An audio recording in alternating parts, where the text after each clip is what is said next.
Olá, sejam bem-vindos ao RH Conectado em Saúde Corporativa, o primeiro de uma série de eventos digitais que a ABP-RH irá realizar esse ano.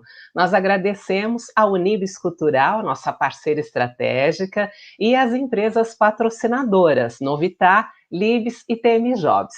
Agora nós vamos assistir aos vídeos institucionais dos nossos parceiros.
Nós acreditamos na vida e em tudo que faz dela algo especial.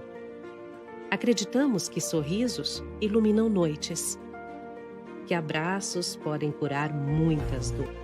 Toda a vida precisa ser vivida de forma plena, mesmo quando surgem adversidades, o que às vezes é inevitável. É justamente por acreditarmos na vida que ela nos inspira. Oferecemos mais de 90 produtos em cerca de 200 apresentações. Cada um deles pensado para melhorar a vida de alguém, para tratar, para transformar. Olhando para o futuro, inauguramos nossa Biotech, a primeira fábrica de anticorpos monoclonais em escala industrial do país. Nela, já estamos produzindo o primeiro biosimilar 100% brasileiro. E também por isso que investimos em qualidade e inovação, para aproximar hoje o que ontem era distante. Aproximar pacientes dos melhores tratamentos. Quebrar barreiras entre profissionais e tecnologia de ponta. Aproximar o Brasil do cenário mundial de desenvolvedores de biológicos e biosimilares.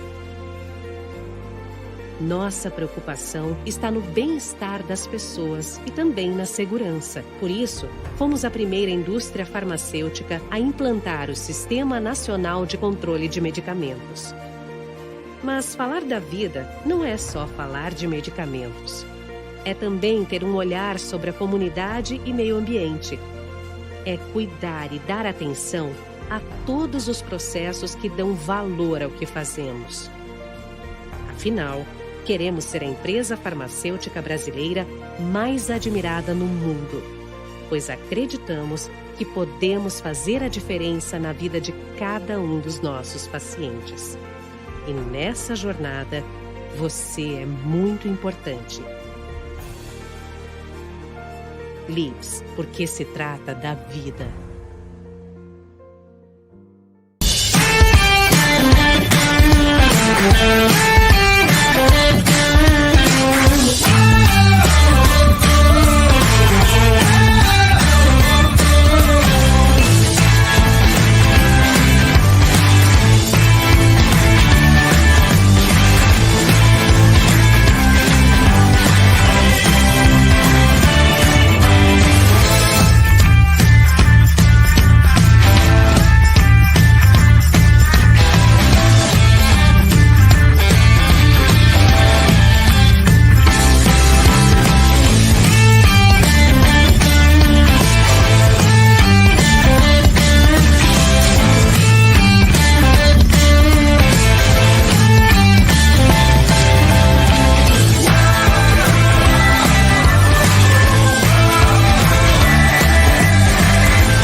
Muito bem.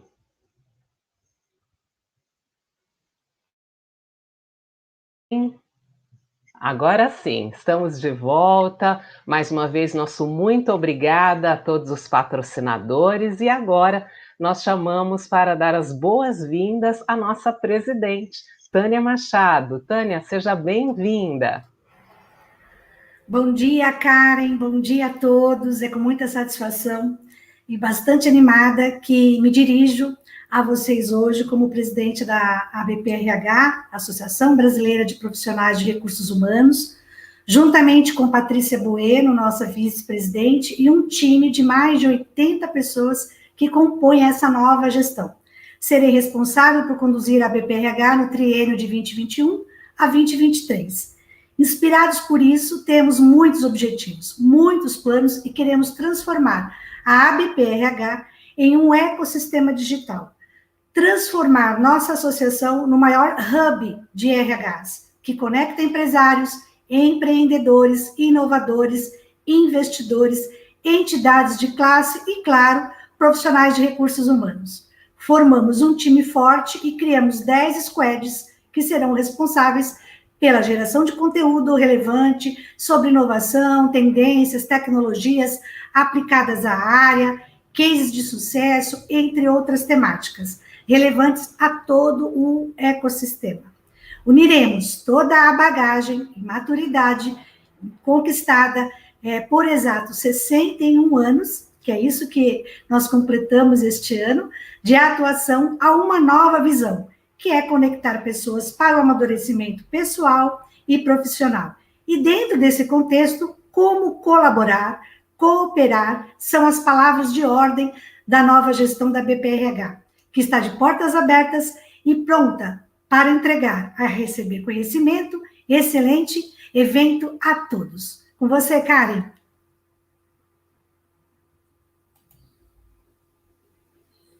Obrigada, Tânia. E agora nós vamos receber os nossos convidados. Então, sejam bem-vindos. Clemente Nóbrega, fundador da Inovatrix. Olá, Clemente. Convidamos também Dani Taylor, vice-presidente de RH na PIG. Fernando Aquil Maria, gerente médico na PEG. Convidamos também Leonardo Piovesan, vice-presidente do Hub de Saúde Corporativa da BPRH, Maria Carolina Gomes, diretora executiva de Gente e Gestão no Hospital Alemão Oswaldo Cruz, Vitor Cruz, superintendente técnico atuarial na Qualicorp, e a nossa moderadora Goldete Priskunik, embaixadora do Hub de Saúde Corporativa da ABPRH.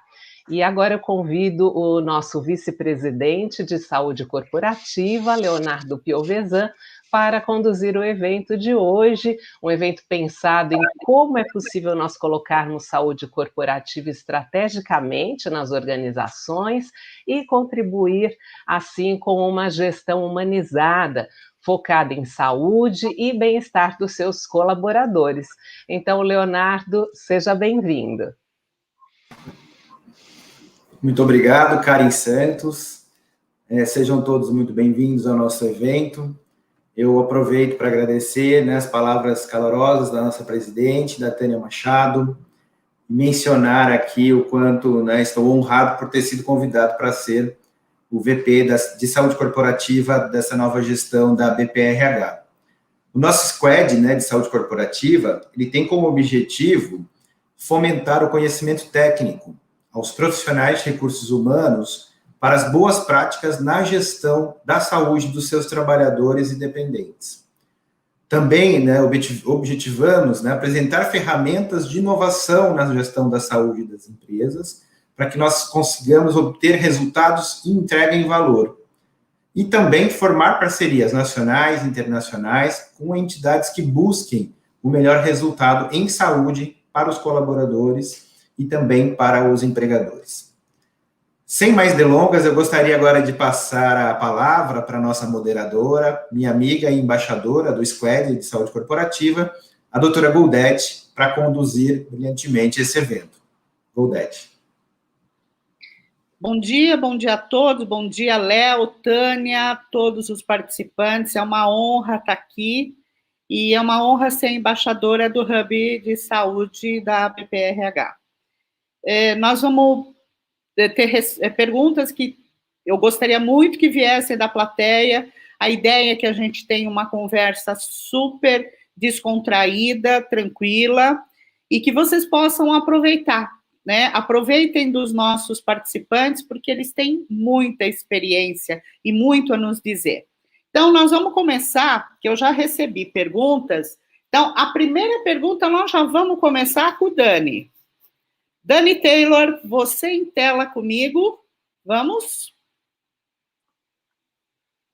Olá, meu lindo. Posso começar com você já de primeira? Vamos. Bom dia. Vamos embora. Então, vamos lá. A alta liderança da empresa entende que a gestão de saúde dos colaboradores e dependente é estratégico na sustentabilidade do negócio? E aí a gente coloca também, investir na saúde ou oferecer apenas um benefício? O que você nos fala sobre isso? Ótima pergunta. Bom dia a todos. Um prazer estar aqui falando de um tema tão importante. Muito obrigado pelo convite. E a resposta é, sem dúvida, é parte estratégica da nossa gestão como companhia. É um investimento fundamental. E antes de falar de que estamos fazendo, é muito importante entender o que é saúde desde o ponto de vista corporativo, né? E a saúde hoje a gente entende que é um estado completo de bem-estar físico, mental, emocional. Então, para falar de saúde corporativa, a gente tem que entender que não é ausência de uma doença, como em algum momento era interpretado, mas é sim trabalhar todos os dias para ter funcionários e famílias no melhor estado de saúde e bem-estar. Então, a gente, com esse conceito e esse entendimento, tem trabalhado durante já muitos anos um programa que a gente chama Vibrant Living, que é uma forma de inspirar nossos funcionários a viver bem, a estar no seu melhor estado de saúde e basicamente oferecer para eles um programa de prevenção que tem todo um número de estratégias nas áreas de preparação física, nutrição, resiliência mental, emocional, educação, etc. E isso realmente faz com que a gente tenha uma equação ganha-ganha. Ganha a companhia com funcionários que estão saudáveis, que conseguem estar presentes, diminui o ausentismo, etc. E ganha o funcionário porque realmente tem um estado completo de saúde que faz com que ele tenha uma vida plena, né? Então, sem dúvida, é um investimento fundamental.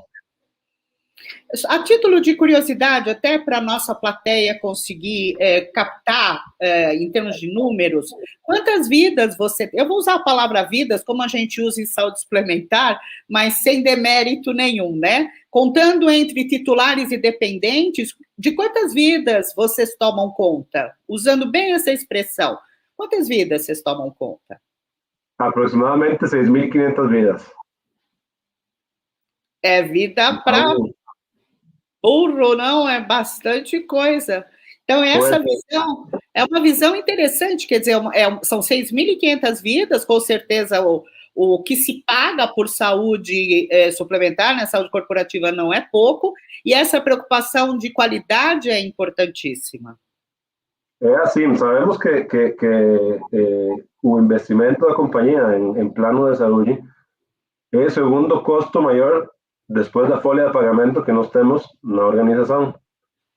Então, como é que nós maximizamos esse custo? Como fazemos que esse custo vire uma oportunidade? E realmente nós conseguimos isso quando colocamos o tema de saúde como parte fundamental de nossa agenda, né? Então, o papel da liderança, o papel do time de RH, o papel da parte médica é fundamental para ter um plano integrado que, ao final das contas, inspira a nossos funcionários a basicamente ter uma melhor qualidade de vida, né, e saúde. Então é fundamental. Outra coisa é que a gente tem todo esse número de vidas espalhadas em 77 cidades do Brasil, né? Temos sites e locais onde, obviamente, temos mais pessoas por fábricas, enfim, nossas oficinas gerais, mas temos times de vendas em 77 cidades. Então, como é que nós chegamos com esses planos de saúde e de prevenção a todos eles, né? Bem mais complicado, né? Porque você está falando de saúde no nível nacional. É isso mesmo, tá certo. Eu vou dar uma engatada nesta pergunta falando com o Fernando. Cadê Fernando? Que é da P&G também, né? Som, Fernando, abre o microfone. Pronto, Então, olá. Olá, Fernando, tudo bom? Então, vamos ver como é que nós podemos fazer. Afinal das contas, quais são as estratégias que você, enquanto empresa, usa para trazer um ambiente de trabalho seguro e saudável? E quais os programas são integrados e gerenciados pela área de RH e as que têm a ver tudo com a sua área médica? Fala para a gente um pouco, já que o Dani falou um pouco da P&G. Obrigado, Goldete, pela oportunidade. Eu agradeço também a BPRH pelo convite. Muita honra a gente estar aqui, né? E lá na P&G, a área de saúde, ela trabalha muito em dois aspectos, né? Tem a parte de saúde no trabalho e a saúde fora do trabalho, né? Então, no trabalho, o que a gente quer é sempre garantir que o ambiente de trabalho seja o mais seguro para todos os funcionários da empresa. Então, nosso objetivo é tentar eliminar os riscos ou mitigar eles para que seja um ambiente com mais segurança, para evitar que as pessoas adoeçam ou tenham acidentes. E a questão de cuidar das pessoas também, que o Dani já falou muito bem, mas é cuidar desde que ele entra na empresa e toda a trajetória de vida dentro da organização. A gente vai monitorar todos os hábitos de vida, estilo de vida, doenças crônicas, e o objetivo nosso é a atenção primária, né? Então, o foco do programa de saúde não o objetivo principal não é eliminar os riscos, os custos ou diminuir os custos, porque isso, na verdade, para nós é uma consequência, né? O objetivo nosso é tornar as pessoas mais saudáveis. Então, o que a gente vai fazer é educar as pessoas, para as pessoas terem o autoconhecimento, saberem quais são os seus riscos, quais são os seus problemas de saúde, e orientá-los para que eles consigam resolver ou conviver com essas doenças, e essas doenças não descompensem e não gerem custos no futuro, né? Então, por consequência, as pessoas se tornando mais saudáveis, o custo com saúde suplementar, com custos previdenciários, afastamentos, ou até mesmo presenteísmo, vai reduzir, né? Então, esse o nosso objetivo. A nossa equipe de saúde e de enfermagem, a gente vai acompanhar todos os funcionários e seus dependentes, e vai orientar. Nós temos nutricionistas, temos educadores físicos, temos psicólogos na companhia, fisioterapeutas, então toda essa equipe multidisciplinar vai fazer o acompanhamento de todos os funcionários e seus dependentes para que eles tenham a melhor recomendação, né, para que eles aprendam a se autocuidarem, né, e se tiver alguma necessidade, nós vamos dar todos os recursos para que eles tenham acesso aos melhores serviços de qualidade e resolutivos. E aí, por consequência, os custos vão acabar reduzindo também, né? Você traz um conceito importantíssimo, que não é simplesmente redução de custo. A melhoria da saúde dos colaboradores e de seus dependentes inexoravelmente vai trazer uma redução de custos, porque você consegue fazer o tratamento das doenças crônicas através da atenção primária. E é importante também falar, Fernando, não sei se você concorda comigo, que tem muitas pessoas, muitos leigos, que talvez achem que a atenção primária significa uma má atenção em saúde, que a atenção só é boa quando eu tenho um especialista. E não é bem assim, não é verdade? Exatamente. O que a nossa equipe toda é treinada para dar esse atendimento, então nossos funcionários são orientados sempre a procurarem o departamento de saúde da empresa primeiro, antes de irem para o plano de saúde, pronto-socorro, porque o que a gente vai acontecer a gente vai observar o que está acontecendo, verificar se nós conseguimos resolver, e se for necessário um especialista, digamos assim, olha, o caso precisa realmente de um cardiologista, de um ortopedista, nós já temos mapeados no Brasil inteiro, dentro da nossa rede de saúde suplementar, os melhores especialistas em cada região. Então, São Paulo, Louveira, Rio de Janeiro, Manaus, nós já temos tudo mapeado e já temos os contatos para poder conversar com esses especialistas e trocar informações também, para que o nosso funcionário e os dependentes sejam atendidos da melhor forma possível. Quase uma rede parceira, né? Vamos falar assim, Fernando, uma rede que pode te resolver à distância, principalmente nos sites fora de São Paulo, mas que é uma rede parceira, que já conhece a sua população, seria isso? Exatamente. Até o Dani, se ele voltar aqui, ele pode falar de relatos pessoais, porque o que a gente quer é que, quando o nosso funcionário procure esses serviços, ele seja atendido como um tapete vermelho, assim, estendido para ele, porque ele já sabe que vai receber essa pessoa, né? Então ele já é avisado com antecedência, olha, nós estamos encaminhando o nosso funcionário, o dependente do funcionário para ser atendido aí, e aí esse serviço, como ele já está sabendo que vai receber, vai atender da melhor forma possível para que ele goste do serviço e queira voltar lá, caso tenha alguma necessidade também, né? E aí a resolução e custos vão reduzir também, porque esse especialista ou esse profissional da ponta, ele sabe que tem que pedir exatamente exames que são realmente necessários, né, e tratamentos que sejam mais resolutivos para que a gente continue recomendando esse serviço constantemente, né, periodicamente. Perfeito, perfeito. Obrigada, Fernando. Vamos chamar a Carol aqui, que tem uma perguntinha para ela, que eu acho que é interessantíssima. Bom dia, Carol, você está bem? Bom dia, Goldete. Prazer estar aqui, agradeço o convite. Muito bom. Carol, a pergunta vai para você, porque você trabalha com hospital, né? Por um acaso é o alemão Oswaldo Cruz. Então, a maioria dos seus beneficiários ou seus titulares, com certeza, são funcionários do hospital. Então, a pergunta fica muito... A gente pensa muito, porque seria fácil engajar o teu titular, porque ele está dentro da tua instituição. Vocês têm um nome extremamente forte, um hospital com mais de 100 anos, né? Tem toda uma história, o Hospital Alemão Oswaldo Cruz. E aí, a pergunta que veio, que eu achei muito bacana, é assim, como é que faz para levar as informações dos serviços de saúde para além dos muros da sua organização? De que forma é realizado o engajamento nos programas de saúde para os dependentes? Certo, Goldete.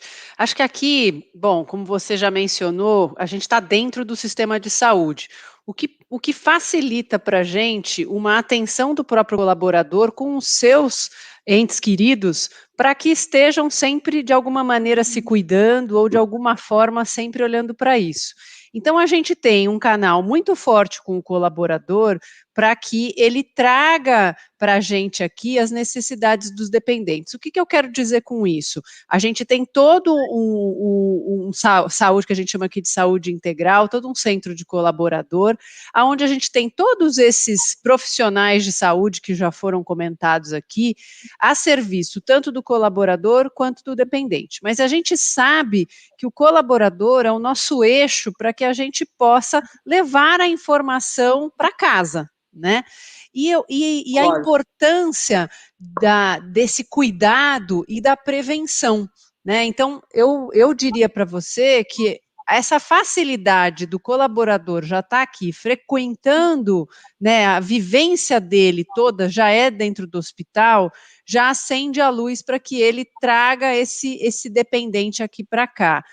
De qualquer maneira, esse contato, ele é muito holístico e muito dentro do conjunto familiar, né? Então, a gente, sendo o atendimento médico, os psicólogos, nutricionistas, não é que a gente fica também, não é que a gente tem uma equipe enorme para ficar só atendendo dependente, mas é o olhar do todo, né? Quer dizer, quando a gente recebe um colaborador aqui, a gente já faz todo um aspecto da saúde dele como um todo, e aí sim a gente consegue trazer mais o dependente para cá.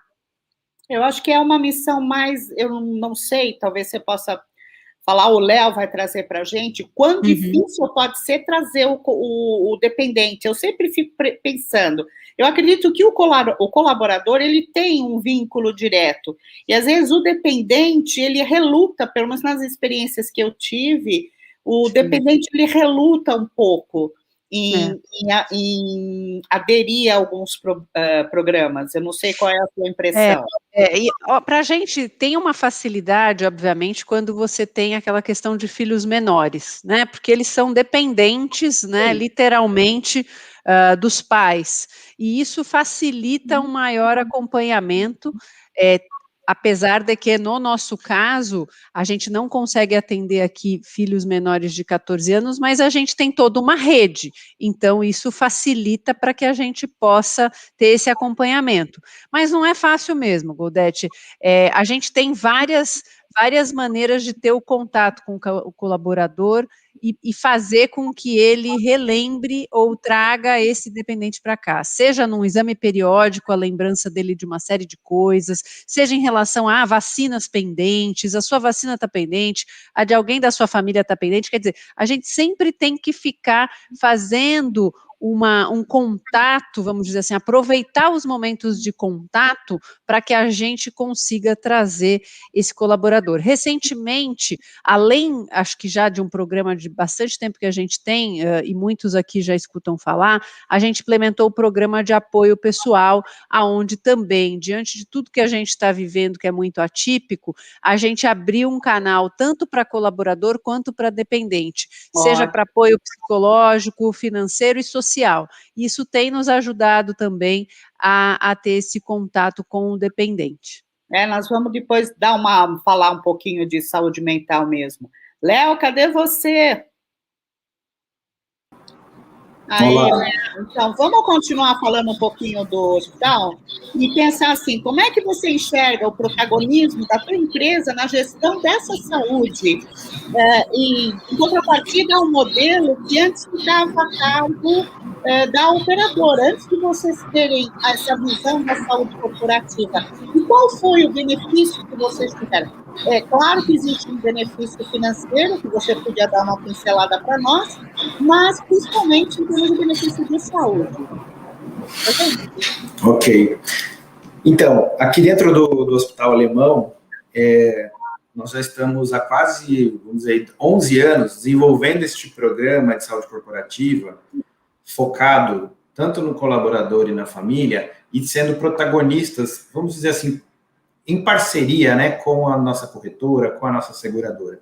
Ou seja, foi um caminhar aí ao longo dos anos, uma maturidade também na gestão em saúde, onde nós entendemos que nós temos que ser parceiros desses outros players, porque só a corretora, só a seguradora não consegue fazer a gestão adequada e não tem capilaridade para chegar nessa população toda que a gente faz gestão. Isso foi, Goldete, ao longo do tempo sendo amadurecido, e hoje nós temos um núcleo, né, dentro do hospital. Aliás, nós temos uma gerência que cuida toda dessa área de saúde integral, que faz tanto a interface da saúde ocupacional, da segurança do trabalho, com o centro de atenção primária à saúde do colaborador e da família, né, como a Carol colocou. Ele tem esse atributo da atenção primária, do cuidado centrado no paciente e na família, né? Então, a gente consegue hoje trazer para o cuidado os dependentes também, tanto nas consultas de atenção primária com os médicos da família, como na coordenação do cuidado. Então, hoje o dependente do nosso colaborador, quando ele precisa de um exame ou de algum procedimento, ele nos procura, né? A referência é nossa para que a gente possa direcionar dentro do próprio hospital ou nos nossos parceiros o melhor tratamento, como foi o que o Fernando mencionou, né? Então, acho que essa construção também dessa rede de parceiros, de serviços que entregam o valor, né? Ou seja, onde nós consigamos ter o melhor resultado, a melhor indicação e também o custo-benefício. Então, tudo isso foi uma maturidade, né? O hospital, ao longo desses anos, ele construiu esse programa, começou com o colaborador, depois, em 2017, expandiu para a família, porque nós entendemos que o resultado da carteira como um todo era muito importante, apesar das questões que atingiam o colaborador chegarem em casa, né? Mas a gente precisava trazer também o dependente para o cuidado. O engajamento dependente é mais difícil, mas é como a Carol mesmo colocou, é em cada contato, é em cada momento que a gente consegue trazer, e aquela experiência tão positiva que o colaborador tem no seu cuidado, poxa, eu quero levar isso para o meu dependente. Então, ele também traz a família junto para os atendimentos. Então, é isso aí, é uma maturidade, tá? É um crescimento e cada dia nós estamos aprendendo com todos vocês também como fazer a melhor gestão.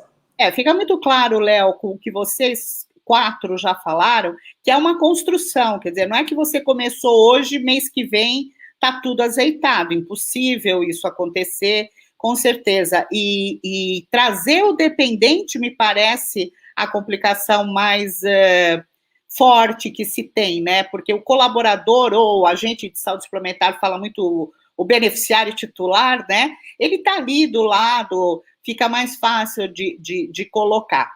Eu agora vou fazer mais uma pergunta pensando em benefício pré ou pós-pagamento. E aí, eu preciso chamar o Vitor, né, Vitor? Cadê você? Aí, Vitor. Agora é contigo, tudo. Agora é contigo. Porque, assim, a pergunta que veio, e afinal das contas, o benefício é pré e pós-pagamento? Como é que eu posso entender a melhor opção para a empresa? Eu sei que isso dá uma live inteira só falando disso, a gente vai fazer todos os estudos atuariais. Mas dá uma palhinha para a gente, porque essa é a pergunta que eu mais escuto quando me pedem uma opinião, ou como pedem a consultoria com relação a pré ou pós-pagamento. Bom, primeiro agradecer o convite, é uma honra participar.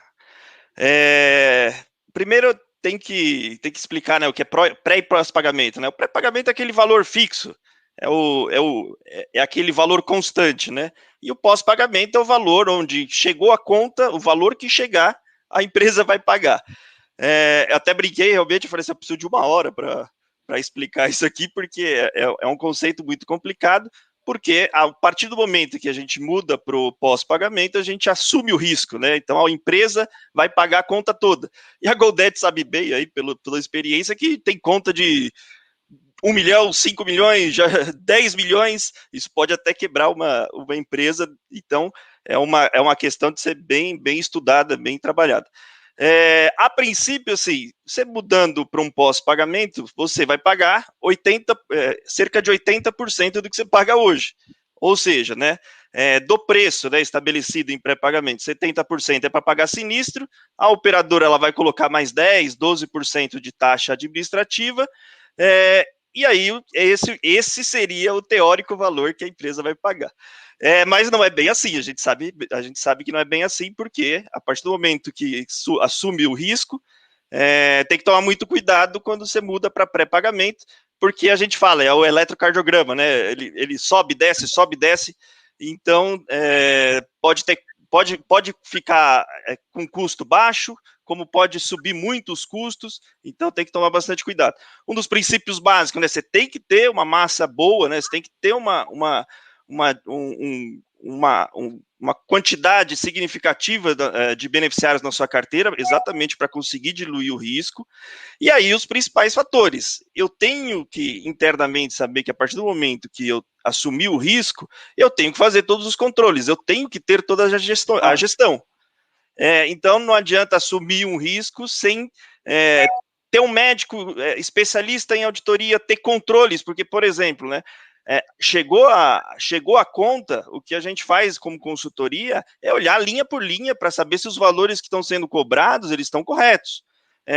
Existe uma médica para atuar tanto na liberação, tanto quando chegou a conta, tanto dos casos crônicos. Então, assim, não é um modelo simples, né, de quando a gente transforma em pós-pagamento, mesmo sabendo que, na teoria, né, a gente teria uma economia quando a gente faz a mudança de modelo de pré para pós, ou quando hoje a gente tem o pós-pagamento já dentro da nossa carteira. Então, esses pontos que a gente tem que levar em consideração, é bastante importante, porque o custo de saúde a gente sabe que é bastante significativo. Mas você trouxe, no meu ponto de vista, talvez puxando sardinha para o meu lado, você trouxe um aspecto fundamental, porque o pós-pagamento não é a panaceia que vai resolver os seus problemas de pagamento do benefício saúde. Se você for ao pós-pagamento, se você optar pelo pós-pagamento enquanto empresa, você precisa de uma área de saúde corporativa, você precisa de uma área médica fazendo isso, você precisa de um médico com visão de auditoria, você precisa de um enfermeiro com uma visão de auditoria. Quer dizer, não é simplesmente você resolver que vai fazer o pós-pagamento e que isso vai resolver o problema de quanto você gasta. Eu acho que essa é a tua principal mensagem. E o apoio e as séries históricas que você tem que ter para conhecer a tua carteira, né, Vitor? Você tem que olhar, né, 2, 3 anos atrás, ver como é que vem o comportamento. Você tem que saber se sua carteira é uma carteira já cuidada, né? Você já tem gestão sobre ela, você já sabe quais são os seus números. Isso. Então, assim, antes de qualquer mudança, né, claro, tem outro benefício do pós-pagamento, você tem uma flexibilidade muito grande de ajustar um produto, né, de criar uma rede de hospitais, que a gente chama de redesenho de produto. Isso a gente consegue fazer também. Mas a gente tem essa questão, né? Se não tiver bem trabalhada, né? Olhar o histórico, saber se internamente, porque o risco é seu. Então, se você não fizer a gestão, quem vai pagar a conta toda no final é você. Uma coisa eu tenho pré-pagamento, que o risco é da operadora, tem um valor fixo, outra coisa é pós-pagamento, que chegar eu pago. Então é bem complicado, tem que tomar cuidado sim. Você que é um atuário, eu dou isso em aula direto. Risco é a variabilidade mensurável. A incerteza é a variabilidade não mensurável. E é dela que a gente tem medo. Porque o risco faz parte do negócio, né, Vitor? Exatamente. E na saúde, é o único risco que a gente não tem um limite, né? Você faz o seguro do carro, é aquele valor fixado já. Agora, na saúde, pode vir R$1 ou 1 milhão, ou 2 milhões, ou 10 milhões. Então, olha, é um risco que não tem limite. Em tempos de pandemia, com a ECMO, né, com pulmão artificial, com um monte de coisa, fica difícil. Vitor, eu vou chamar o Clemente agora, porque eu preciso conhecer número, mas eu tenho que mensurar meus números. Então, agora é o rei dos números, é o que pensa saúde baseado em valor, meu grande amigo Clemente. E agora é para você. Como é que eu vou mensurar os resultados dessas ações que eu vou implementar na minha empresa? Por exemplo, ambulatório in company, as unidades de atenção primária à saúde, o modelo integrado, né, do atendimento integrado. Como transformar a mensuração em ação? Goldete, todos, bom dia. Muito obrigado pelo convite. É um prazer estar com vocês. A pergunta da Goldete traz o tema central da saúde, né? Como é que a gente pode medir resultados para o paciente, para o usuário, para o constituinte? Não vamos ficar debatendo qual é o nome mais adequado, mas a ideia tudo que está acontecendo em saúde, tudo que tem a ver com gestão de saúde, não começa pela discussão de dinheiro, de pagamento. Então, de uma certa forma, colocar formas alternativas de remuneração é imaginar que, se nós formos engenhosos o suficiente, conseguiremos embutir dentro desse sistema, que é o sistema que aí está, que é um sistema falido por todos os ângulos, sem procurar dourar muitas palavras, um sistema em que ninguém confia em ninguém, quem paga não confia em quem presta o serviço, quem presta o serviço não confia em quem paga, etc. E aí surge a necessidade da gente ter uma visão de prestação de serviço mais integrada. Ontem mesmo tivemos aí o anúncio da formação de uma rede integrada, que nada tem a ver com plano de saúde verticalizado, é um outro conceito, mas que gira em torno da informação sobre o usuário. Então, sua pergunta, ela traz para o centro do palco a necessidade da gente implantar modelos de gestão nas empresas que partam do dado do usuário. E nós estamos no limiar disso. As tecnologias estão aí, tecnologias sozinhas, apenas tecnologia não vai resolver, mas já existe tecnologia, sensores remotos, já existe toda essa questão de teleatendimento, de teleintervenção, de telecuidado, modelos preditivos que podem, enfim, acompanham o paciente em tempo real e preveem, olha, esse cidadão ou cidadã vai descompensar daqui a algum tempo, tudo centrado em torno do dado, tudo centrado em torno da informação sobre o usuário, né? Essa é a nova medicina, e esses são os novos negócios em medicina também, que estarão plenamente vigentes ainda durante os anos 20. É a nossa convicção, da nossa convicção, faz os modelos preditivos. Tem tecnologia, as tecnologias estão aí, tem a necessidade, então falta agentes que se disponham a experimentar com isso. E eu acredito que o mundo das organizações, o RH, os gestores com visão estratégica, que afinal são as empresas que financiam o sistema privado, que é a saúde suplementar, 70% do dinheiro vem de empresas privadas, então é de se esperar que elas tomem iniciativas para fazer o que alguns já estão fazendo com excelentes resultados. Tá, Gaudete? Então, a questão não é tanto como medir, é entender que a medir é fácil, se a gente tem vontade de medir, porque tem ferramenta, tem tecnologia, tem processo, tem tudo. Falta ainda um pouco de, digamos, vontade política, talvez, ou um certo apetite para a gente sair dessa casca em que historicamente ficamos envolvidos. Não é culpa de ninguém, não se trata de ficar botando dolo aqui ou ali, essa é uma maneira infantil, pouco madura da gente tentar resolver os problemas, como se houvesse um grande culpado que a gente então pudesse identificar e punir de alguma forma. Não é isso. De certa forma, todo esse chamado ecossistema que está aí, ele é viciado por vícios de origem, históricos, que também não vamos falar muito aqui. Aliás, não compensa.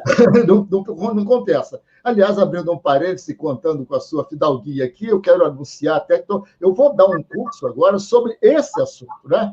Então, quem quiser participar está convidado, eu vou dar uma aula gratuita sobre isso, no dia 4, às 20 horas.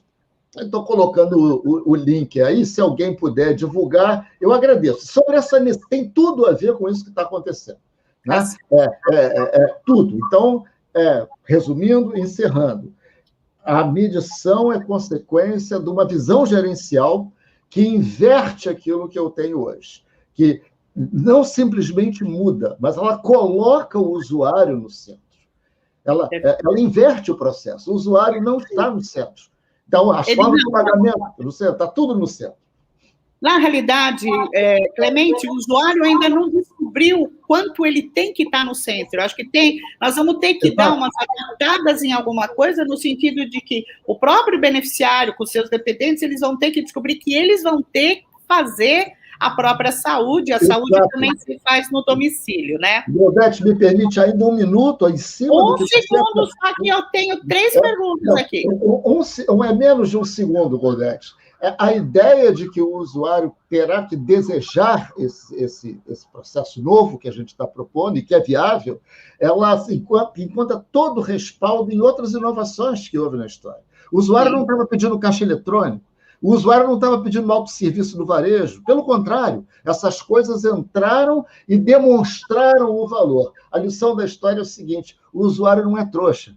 Quando alguém demonstra um valor importante para ele, ele acaba assumindo. Ele acaba querendo. Perfeito, perfeito. Então, vamos pegar uma perguntinha aqui interessante que chegou para o Dani.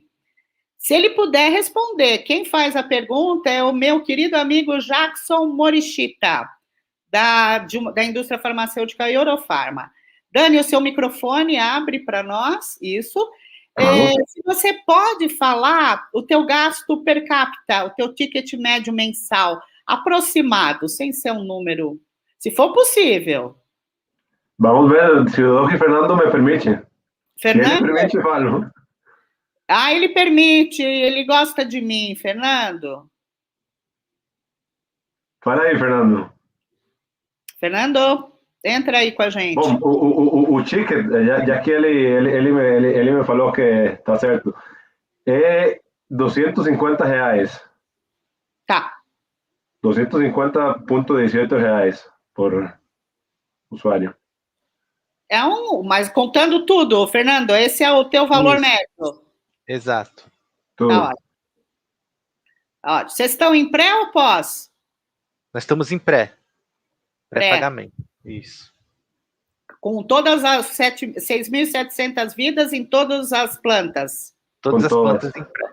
Uhum. Tá, porque é um cálculo diferente, né? Você sabe, quando é só São Paulo, quando é só Rio, dependendo da praça, do Brasil. os valores mudam.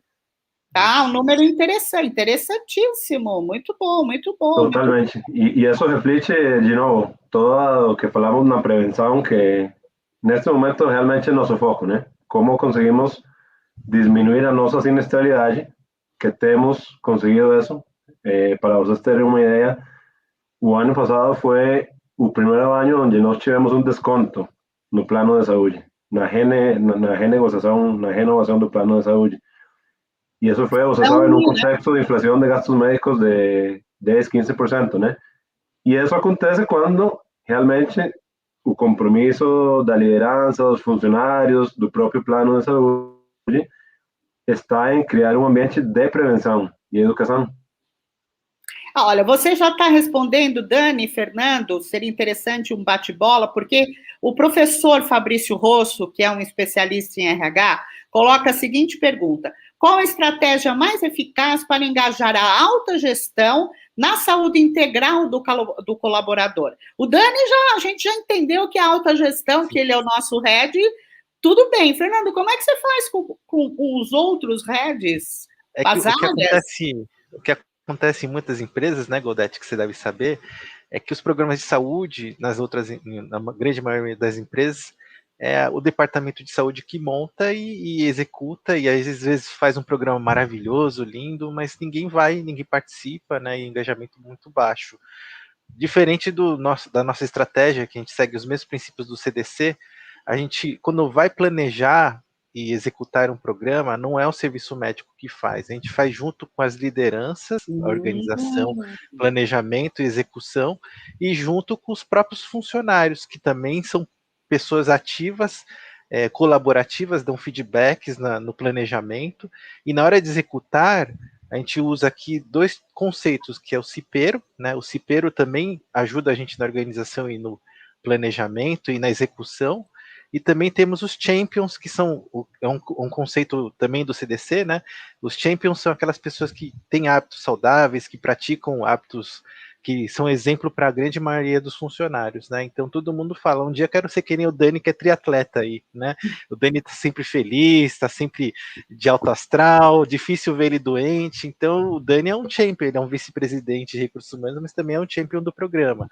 E aí ele dá os seus relatos para os funcionários, olha, graças à minha prática de exercício, à minha prática de estilo de vida, eu consigo conciliar trabalho e família, ter o workload, ter o tempo para o meu lazer, né? Então esses exemplos, esses relatos E essa participação, tanto da alta liderança como dos funcionários no planejamento e na execução dos programas, é que garante o engajamento, porque a gente faz o programa de acordo com a necessidade das pessoas, né, dos nossos funcionários e seus dependentes, e também ouvindo sempre e adaptando o programa para que ele se molde a realidade deles, né? Então a gente não está montando não estamos comprando um programa de prateleira pronto e colocando para os funcionários e seus dependentes. A gente está moldando o programa para a cultura da nossa organização, né? E o programa que eu faço em São Paulo não necessariamente é o mesmo de Manaus, por exemplo, porque lá é uma outra cultura, é uma outra necessidade. Então, por exemplo, São Paulo, por exemplo, o pessoal gosta muito de funcional, desse tipo de atividade mais de academia. Lá em Manaus, eles gostam de jiu-jitsu, entendeu? Então é totalmente diferente quando eu vou falar. Lá tem um professor de jiu-jitsu na planta de Manaus. Em São Paulo eu não tenho professor de jiu-jitsu, eu tenho professor de educação física para treinamentos, né? Aulas indoor, né? Essas coisas. Então é tudo baseado na cultura de cada região. Você acabou respondendo a outra pergunta do Fabrício, porque ele fala como é que fica a saúde corporativa na experiência do colaborador, e no momento em que você customiza, quer dizer, você não tem produtos de prateleira, você entende a tua população, fica muito mais fácil da população perceber, né, como isso pode afetar positivamente a percepção dos funcionários em relação à instituição. E o RH fica nítido, né, porque você também coloca o funcionário, o nosso beneficiário, o teu funcionário, dentro dessa resposta, né? Exato. Sim, agora, e uma coisa só acrescentando o que o doutor estava falando, é importante como nós integramos a prática médica, o doutor, o time médico, como parte do curso natural do negócio. O doutor Fernando não é o doutor que está no ambulatório, no cantinho lá, é um líder de negócio que tem uma especialidade médica que toma decisões de negócio com sua especialização. Então, ele tem uma voz no time de liderança, ele tem um pulso importante da organização e ele faz parte de todas as decisões como um líder de negócio.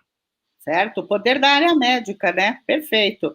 Eu agora vou chamar o Léo e a Carol, porque eu vou trazer um assunto importantíssimo para nós, que é saúde mental. Mas eu preciso de vocês dois, ambos médicos e ambos do hospital. Então, eu acho que mais do que vocês, né? Vocês que tiveram condições de acompanhar muito o problema de saúde mental que a gente está tendo, que é o que a gente tem discutido bastante.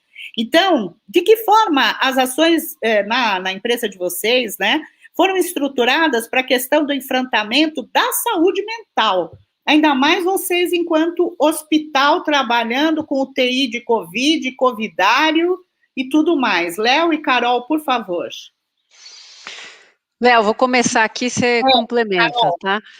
Bom, como o Léo falou, a gente tem alguns anos já com esse trabalho voltado para colaboradores. Saúde mental já vínhamos trabalhando há algum tempo, né? Então, não é de hoje que a gente tem feito um trabalho para conseguir entender melhor como que essa relação funciona, que tipo essa saúde mental que ela é muito... a dor disso ela é muito silenciosa, não necessariamente a gente consegue identificar com as CIDs da vida, né, Goldete? Não é uma coisa assim que ela é tão numérica, assim, a pessoa está com depressão, a pessoa está com determinada doença, que a gente consegue detectar tudo que acontece na saúde mental.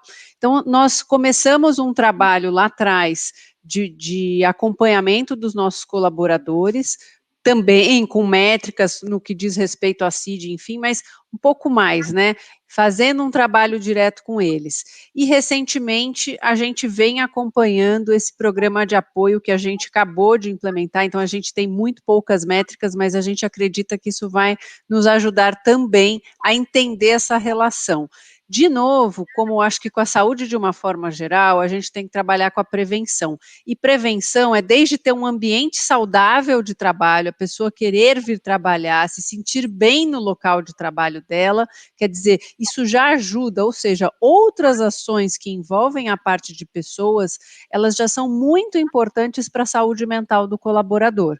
né? Léo, por favor, complementa também. Perfeito. Então, o que nós fizemos na Goldete dentro do hospital também foi, primeiro, trabalhar a questão da desmistificação do tema. Então, nós trouxemos para o colaborador, trouxemos para a nossa comunidade quebra de tabus. Vamos falar sobre depressão, vamos falar sobre ansiedade, sobre burnout, sobre a dependência química, enfim. Fizemos um trabalho grande de conscientização sobre o tema e depois capacitamos a nossa equipe para identificar casos. Então, o nosso time de saúde, não só os médicos, os enfermeiros e todos os profissionais de saúde, não, desde o nosso recepcionista do nosso ambulatório, nós capacitamos essas pessoas em identificar aquele colaborador, aquela pessoa que estava em sofrimento, para que ela pudesse ser acolhida. E uma vez que nós capacitamos, nós passamos para o terceiro estágio, que foi o quê? Mapear. Então, nós fizemos uma pesquisa em saúde mental dentro do hospital como um todo, para todas as nossas unidades, para identificar possíveis casos ainda em estágio pré-clínico, vamos dizer assim. Então, identificar áreas com risco de burnout, áreas com risco de depressão, colaboradores em risco, para que nós pudéssemos trazer essas pessoas antes do adoecimento para o cuidado. Aí foi como a Carol falou, trabalhar bastante a prevenção, então identificar quais fatores estavam associados com o risco de adoecimento. Então, é um problema do indivíduo, é um problema do processo de trabalho, é um risco psicossocial. Então, a gente buscou identificar isso para traçar as nossas ações. E aí, estruturar ações e serviços para que essas pessoas possam ser cuidadas.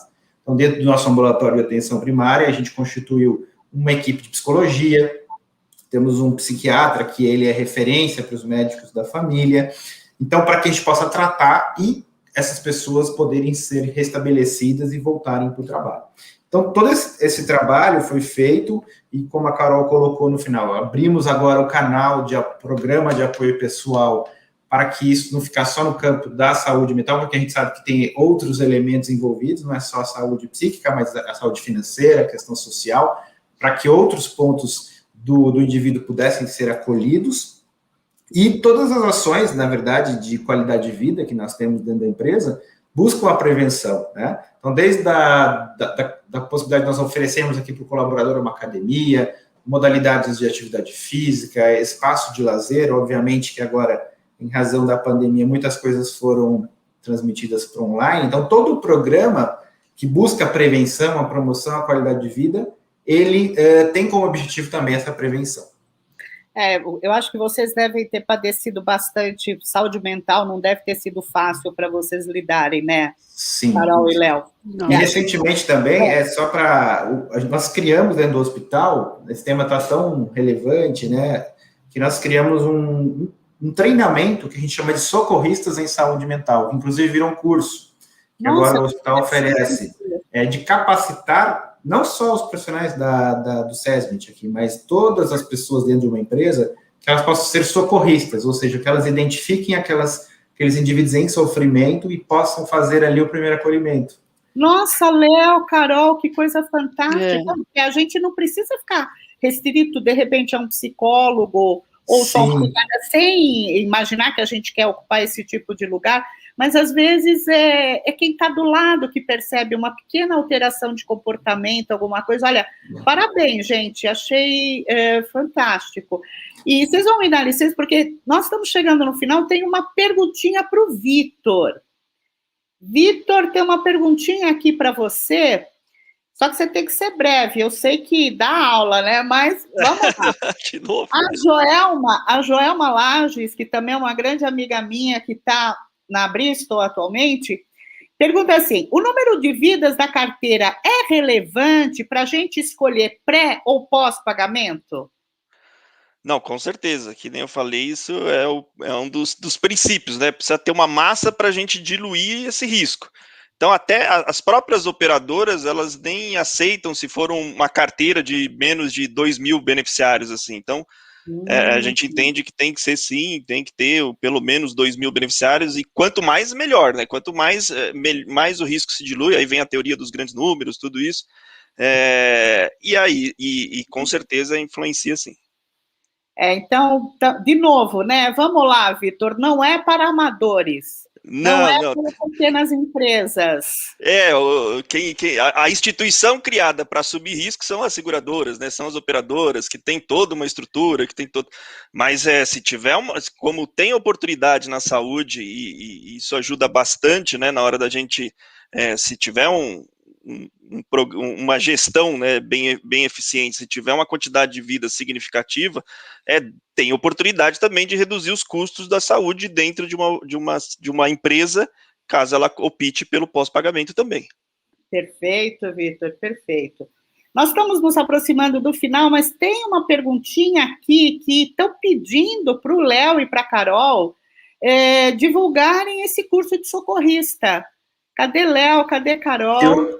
Eu coloquei aqui no link, o curso vocês acessam pela nossa faculdade de Educação em Ciência e Saúde, www.fex.org.br, está ali, depois o pessoal aqui da Unides vai colocar para nós o link. É um curso que está maravilhoso, esse curso tem profissionais de alto nível ministrando cursos, né, Carol? Pessoas da nossa equipe vão também participar. Sim. E é super recomendado. Entrem para vocês conhecerem. E começa hoje. Opa! É online, o curso? É online. Olha, que eu tenho uma live hoje. Hoje eu e Clemente ainda temos uma live à noite, senão eu já estaria inscrita no curso. Eu tenho agora uma pergunta também para Clemente. Eu achei que a gente ia acabar 10 horas, mas eu me enganei, Clemente. Então, nós temos perguntinhas aqui. Pois mas aí a falha foi minha, tá? Tem problema. Aqui a falha foi minha. O que a gente quer saber, assim, de que forma, na tua visão, afinal, você não é médico, não é administrador em saúde, né? Você tem uma formação privilegiada, mas, assim, de que forma você considera os modelos preditivos auxiliando na gestão da saúde populacional? É uma das coisas centrais nessa nova medicina. Nós podemos falar assim, porque é exatamente isso que vai acontecer. Poucas pessoas se deram conta até agora de que o que nós estamos vivendo em saúde é mais do que uma mudança. É uma transformação, como eu falei na minha primeira intervenção. É o colocar do paciente, do usuário, do constituinte, no centro do sistema, e o sistema ser, então, desenhado em função dele. Isso só é possível se nós atuarmos de uma maneira que priorize o conhecimento desse usuário, mas o conhecimento um a um. Isso é perfeitamente possível. Há um autor que diz que nós hoje temos totais condições de digitalizar seres humanos. Digitalizar mesmo. Digitalizar sinais vitais, digitalizar informação sobre o estado de saúde dele e prever. Os algoritmos estão aí para isso. Eu não sou um sacerdote, um entusiasta da ideia de que a tecnologia que vai resolver. Não é a tecnologia está disponível. A tecnologia tende a tornar essas coisas commodities. No início da era da internet, lá se achava que quem tivesse um website teria vantagem.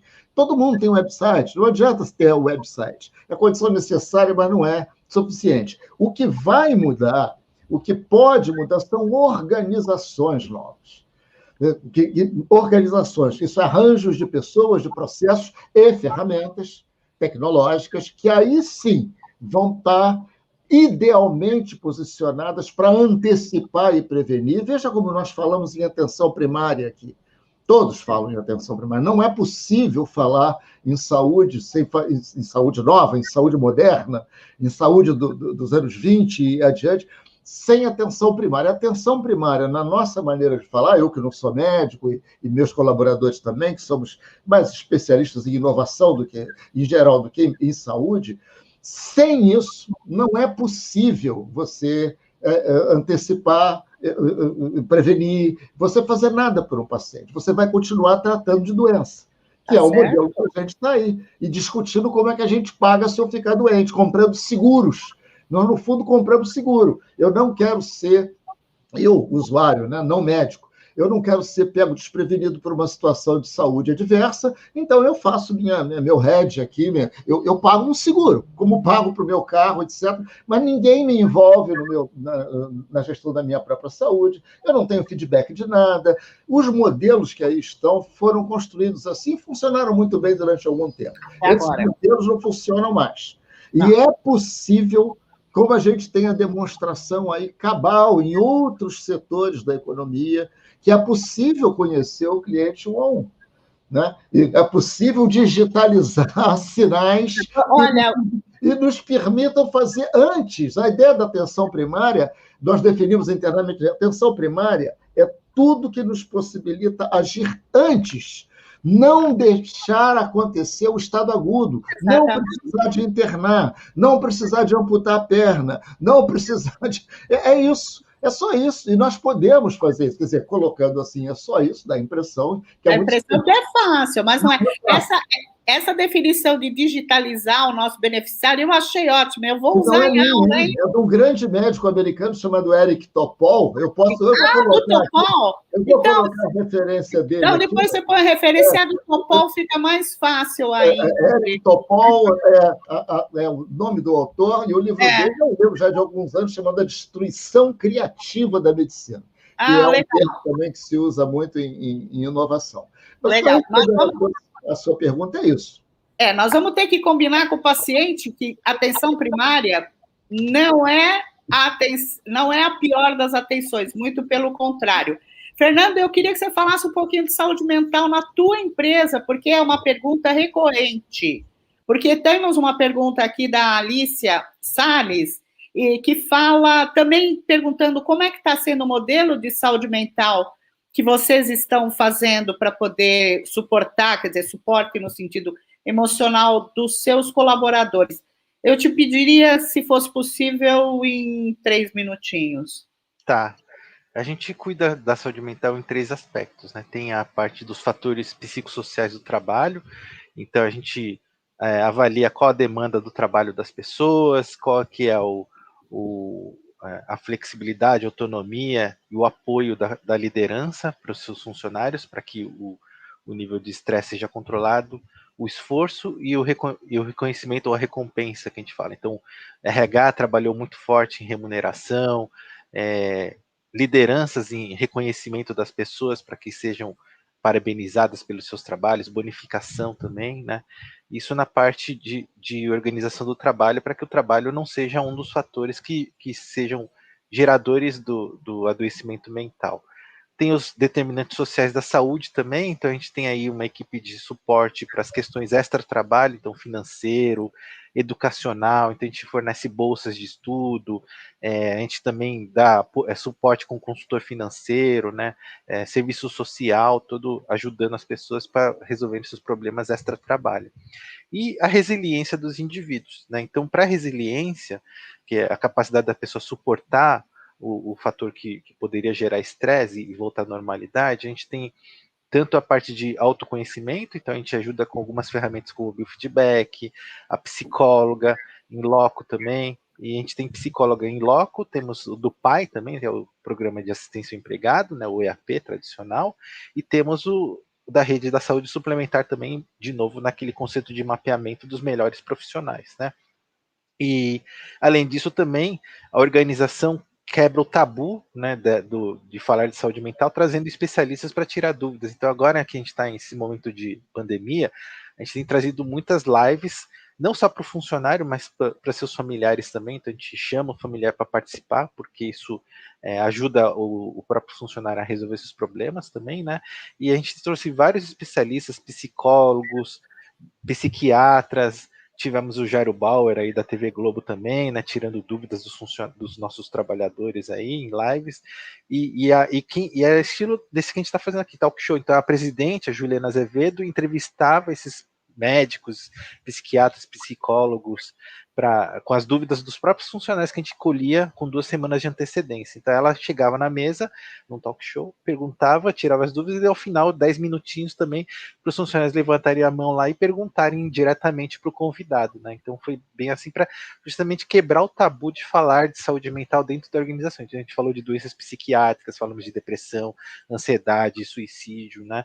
E isso faz com que as pessoas se sintam mais à vontade de falar disso com seus chefes, com seus colegas e pedirem ajuda, que o problema da saúde mental é que as pessoas têm o problema e não recorrem à ajuda, ficam com isso só para eles, né? Então, quanto mais a gente deixa transparente e deixa aberto para conversa e disponível para todo mundo, mais as pessoas vão atrás de ajuda e a gente consegue ajudar a organização a superar esse problema aí, né? Perfeito. Vamos lá chamar o Léo e a Carol agora, porque nós queremos falar de telesaúde, estratégias de telesaúde. E eu gosto muito dessa definição de telesaúde, não de telemedicina, né, doutores Carol e doutor Léo, porque o professor Chau, né, da medicina lá da USP, ele fala em telesaúde, porque agora a gente não é só telemedicina, é telepsi, telefísio, teleeducador físico, nós temos uma série de modalidades, você vê agora o Fernando falando, né, até das entrevistas que você pode fazer. Então, Léo e Carol, vocês poderiam falar um pouquinho das estratégias de telesaúde que vocês implementaram, não só para o teu público interno, para o teu público externo, e que ganhos, não ganhos financeiros, os ganhos perceptíveis e mensuráveis que vocês tiveram. Bom, o Goldete, só vou corrigir que eu não sou doutora, eu sou psicóloga, mas... mas não é essa, da área de saúde, é todo mundo. Da área de saúde, isso aí. É saúde, minha filha, mais necessário do que eu preciso atualmente. É isso aí. Eu tenho uma irmã psi, eu sei o que é isso. É isso aí, muito bom. Às vezes segura a minha onda, porque eu também fico preocupada, né? É verdade.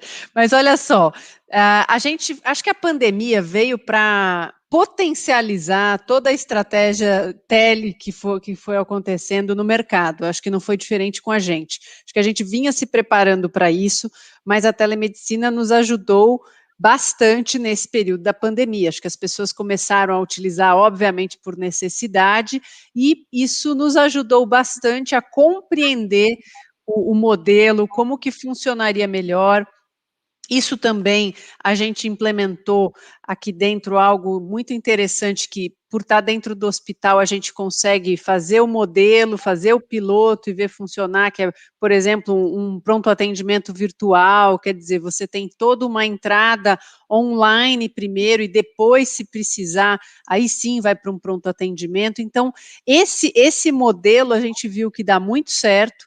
Acho que ele equilibra um custo-benefício, pensando em empresa, onde você tem uma não necessidade da pessoa vir se deslocar, ter que, né, marcar uma consulta no formato anterior, ligar, quer dizer, tudo mais facilitado, ajuda na agenda de todos, a gente consegue ter médicos dedicados àquele assunto e consegue entender como que a gente pode direcionar melhor. Acho que o Léo poderia também explicar com mais detalhe alguns pontos, né, Léo? Perfeito. Léo, eu só vou dizer que nós estamos conseguindo... tem que ser rapidinho. Não, do Paulo Ricardo, porque o Paulo Ricardo Diniz, ele está muito preocupado como é que eu vou blindar a saúde mental dos colaboradores em home office, e porque o ambiente doméstico afeta emocionalmente o colaborador. Então, se você pudesse aproveitar e trazer um ganchinho para nós, seria ótimo. Perfeito, pergunta excelente do Paulo. Bom, blindar eu acho muito complicado, porque assim, existem vários fatores, principalmente no home office, que são multifatoriais relacionados a essa questão da saúde mental. Agora, a gente pode trabalhar, levar as ações para dentro da residência do colaborador, no sentido de trabalhar a questão da educação, trabalhar a questão da prevenção, orientação, o apoio psicológico pela telesaúde. Então, hoje, dentro do nosso serviço, a gente tem todo o serviço de psicologia em telesaúde, né? Os atendimentos, se necessário, médicos também pela telesaúde. Ou seja, eu acho que a pergunta dele se responde e é uma realidade, porque as pessoas em casa estão tendo tarefas triplas, né? Então, por exemplo, você tem que cuidar do trabalho, da família, da sua casa, às vezes. Fazendo tudo. Fazer almoço. Quando você ia no refeitório comer, agora não, você tem que fazer almoço. E é engraçado porque quando vocês podem observar, né? Flexibiliza a quarentena, no dia seguinte está todo mundo nos parques, está todo mundo na rua, porque as pessoas estão realmente no limite, né, de ficar em casa. Então a gente precisa levar soluções para dentro de casa. Eu acho que a inovação, como o Clemente falou, é a porta-chave e espero que que tenha alguma outra contribuição, aí o Fernando, o Clemente, enfim, das empresas que tenham usado essas tecnologias. Eu agora vou trazer uma pergunta para todos poderem responder num curto período para facilitar. Então, eu vou botar todo mundo na tela e cada um vai falando. Então, eu vou chamar nominalmente para a gente não ter muito problema de ruído, né, na discussão. Então, a pergunta vem da Patrícia Bueno. É simples, é fácil, uma pergunta rápida. Quais foram as lições aprendidas na pandemia em relação à saúde corporativa? E eu vou começar com o Vitor. Por quê? Porque apesar de você ser de uma administradora de benefícios, que é a Qualicorp, eu sei o quanto isso impactou os processos de vocês. Eu queria muito que você falasse inicialmente.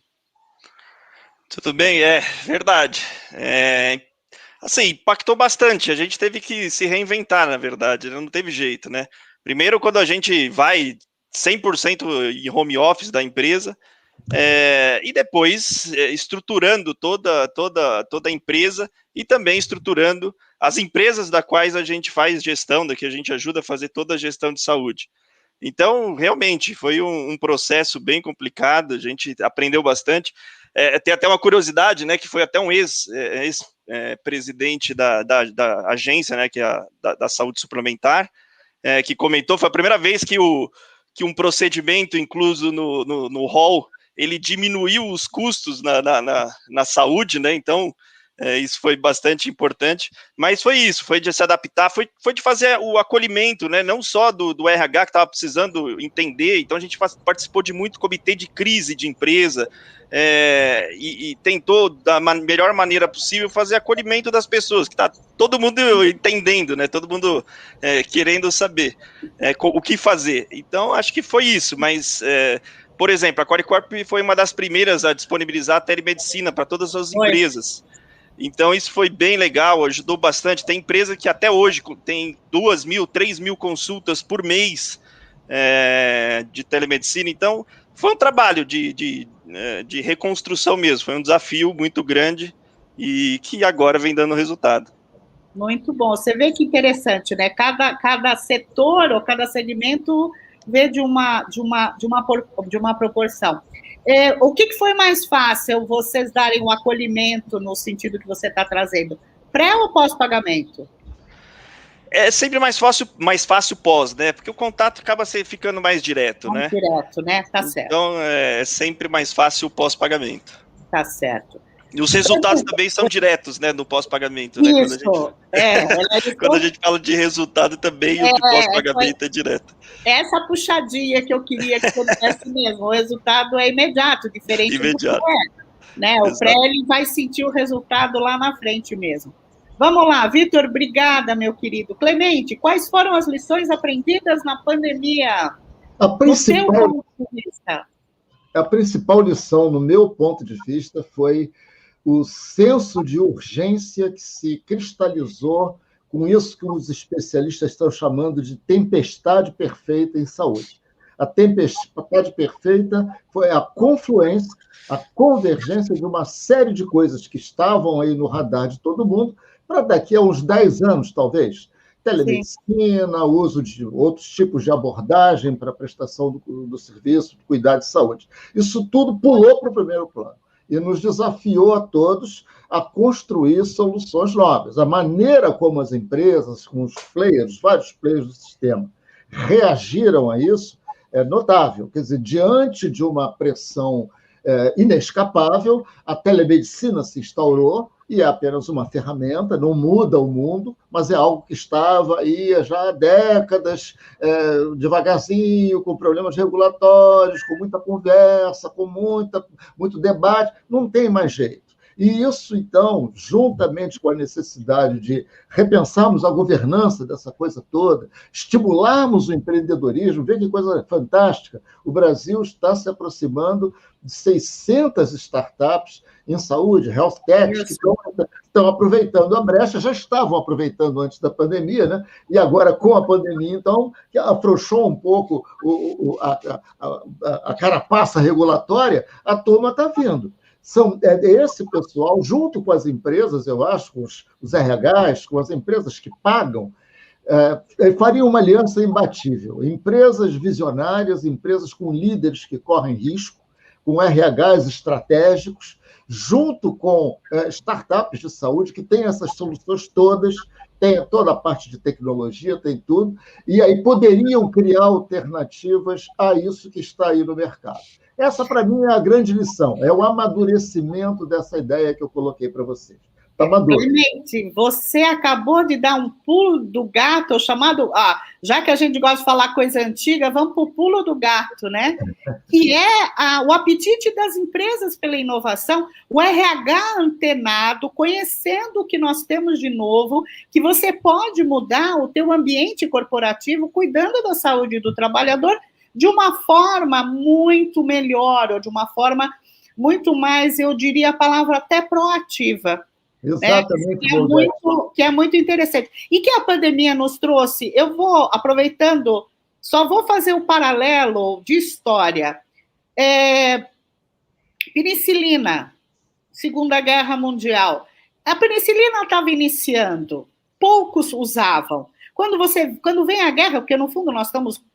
vou usar, é uma guerra sanitária, mas não deixa de ser uma guerra, em que você traz a inovação o mais rápido possível. Eu acho que a telemedicina, eu vou usando a medicina, foi muito bom porque o CFM, né, o Conselho Federal, trouxe a regulamentação para o período da pandemia, mas eu duvido que a gente não continue fazendo isso, Clemente, porque como o próprio Vitor trouxe na Visão Qualicorp, e o Léo e o Fernando falam como médicos, a Carol também na área psi, dentro do mundo corporativo, como isso foi importante para resolver o problema das pessoas, né? Então, esquece colaborador, beneficiário, das pessoas. Isso aí, perfeitamente. Isso não tem volta. A tecnologia, de certa forma, tem uma vontade própria. Tem outro autor que diz, quando ela entra, é difícil. Ela não sai, exatamente. A resistência é de se esperar a resistência, mas é por isso que a gente enfatiza tanto a necessidade do líder empreendedor,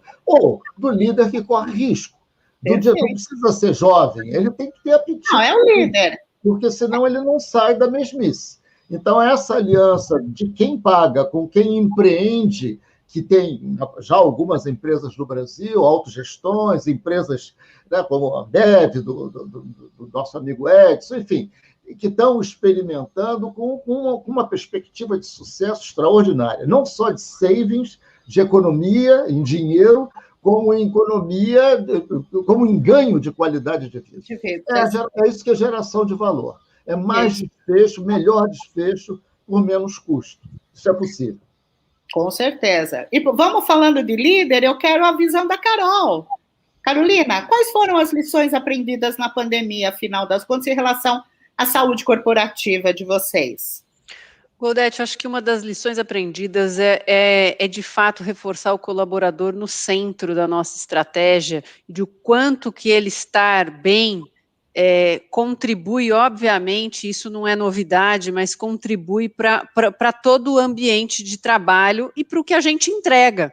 Então, ficou muito claro nessa pandemia que, obviamente, a gente dentro de um hospital tendo que atender uma demanda muito fora do normal, o quanto se a gente não tivesse o colaborador, o cuidado com o colaborador, se preocupando com o que estava acontecendo com ele, a gente também não teria a capacidade de atender as pessoas que estavam nos procurando. Então, acho que reforçou positivamente, né, dentro de uma situação, né, de guerra, esse conceito fortemente.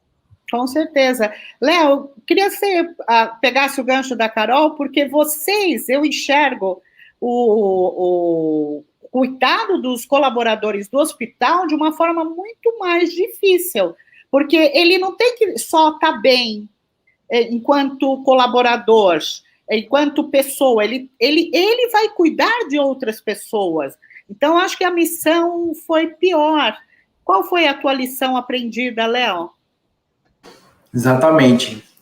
Reforçando o que a Carol colocou, o cuidado centrado no colaborador, né? Ouvir a expectativa do colaborador, trazer as soluções em saúde, em promoção e prevenção para o colaborador. Realmente, eu acho que as empresas, que os RHs que tinham uma gestão de saúde mais estruturada, eles conseguiram se adaptar rapidamente às mudanças, às transformações que a pandemia trouxe, né? Isso mostrou o quanto é importante, né, que o RH que a empresa seja protagonista no cuidado, né?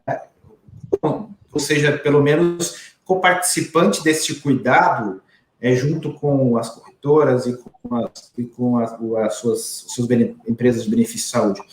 Porque a gestão, se a empresa não tivesse conhecimento da sua população, não tivesse mapeado a sua população, não tivesse um serviço estruturado, realmente ia ser muito mais difícil. Aqui dentro a gente pode sentir que o fato da gente ter essa estrutura, como eu falei aí, de mais de 10 anos de evolução, e cada vez adquirindo inovações, a nossa realidade seria muito mais difícil, principalmente com o profissional que frente da batalha, né? Que ainda né?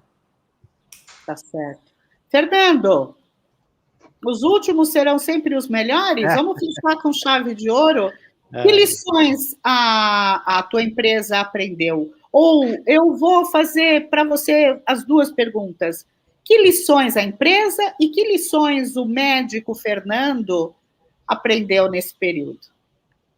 Boa pergunta. Eu acho que um dos aprendizados é entender a importância da informação, né, que nós temos. Então, aquelas empresas que já tinham informações na sua base de dados são aquelas empresas que não pararam, né, porque elas já sabiam que teriam que fazer para a pandemia não afetar tanto o negócio também, né? Então, a importância de ter dados é super importante, né? Então, muitas empresas não tinham e tinham que começar a coletar as informações para saber quem eram as pessoas do grupo de vulneráveis e o que fazer com elas, e enquanto isso a gente já estava com isso mapeado, então a gente saiu na frente. Outra questão também é a resiliência, né? Porque é tão importante ter resiliência, ainda mais agora em tempos de pandemia, né? As pessoas agora estão dentro de casa, sofrendo aí com essa questão de ter medo da doença, né? Empatia também, então a gente aprendeu muito a ser mais empático, a entender a necessidade dos outros, né? A importância também do networking, porque a gente, mais do que nunca, tivemos muita troca com parceiros, com serviços de diversas localidades também, ser solidários, então a nossa organização ajudou muito as comunidades com doações, a gente patrocinou aquele pulmão artificial da USP, que serviu como um respirador também nas localidades que não existia respirador disponível, fornecemos também oxigênio. Então, acho que tudo isso foi um aprendizado para a organização e para mim também, porque gerenciar tudo isso não é fácil, né? Então, para mim, junto com o Dani, com a presidente, todo mundo trabalhando nesse porque foge do escopo de saúde, né? A gente está saindo agora para voluntariado, estamos ajudando comunidades, né? Então, isso tudo foi muito aprendizado para todo mundo aqui. E acho que como pessoa e como organização, todos crescemos aí, né? Com certeza, Fernando, nossa, posso até dizer que eu aprendi também muito, né? Porque eu estou trabalhando em casa direto, então também é um grande aprendizado, sem deixar de se atualizar e sem deixar de estar participando do que precisa. Nós estamos chegando no final, eu queria agradecer a presença de todos, depois você deixa um beijo para o Dani, Fernando, que precisou sair, a presença do Clemente, do Léo, da Carol, do Vitor, e agradecer à BPRH pelo convite e, principalmente, agradecer por ser a embaixadora da saúde suplementar da BPRH. Eu passo agora para o Léo, para as considerações finais. Muito bom. Obrigado, Goldete. Obrigado a todos. Então, eu gostaria de encerrar o evento. Antes disso, lembrar a todos que o ABPRH, em parceria com o Hospital Alemão Oswaldo Cruz, tem um curso de extensão em gestão em saúde corporativa. Muitos desses assuntos que nós falamos aqui hoje são módulos deste curso. Temos professores a Goldete, o Fernando e outros professores que aqui estavam conosco, professores muito especiais. Então, quem também tiver interesse no curso, vamos colocar aqui o link para conhecer melhor o conteúdo e como se fazem as inscrições. O curso já vai para a segunda turma, foi muito elogiado no ano passado.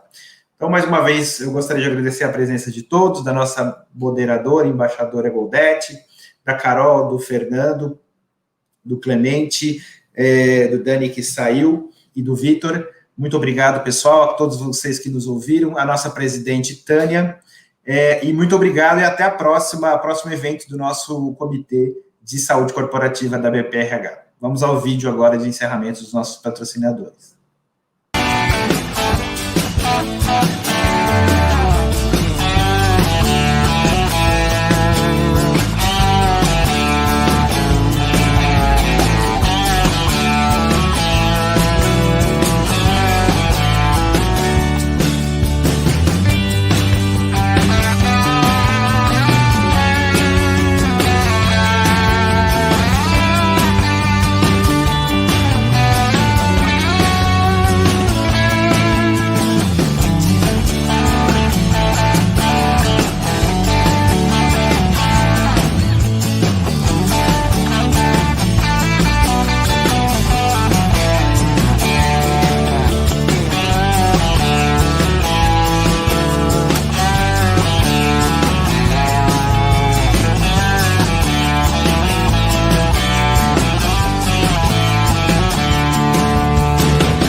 Nós acreditamos na vida e em tudo que faz dela algo especial.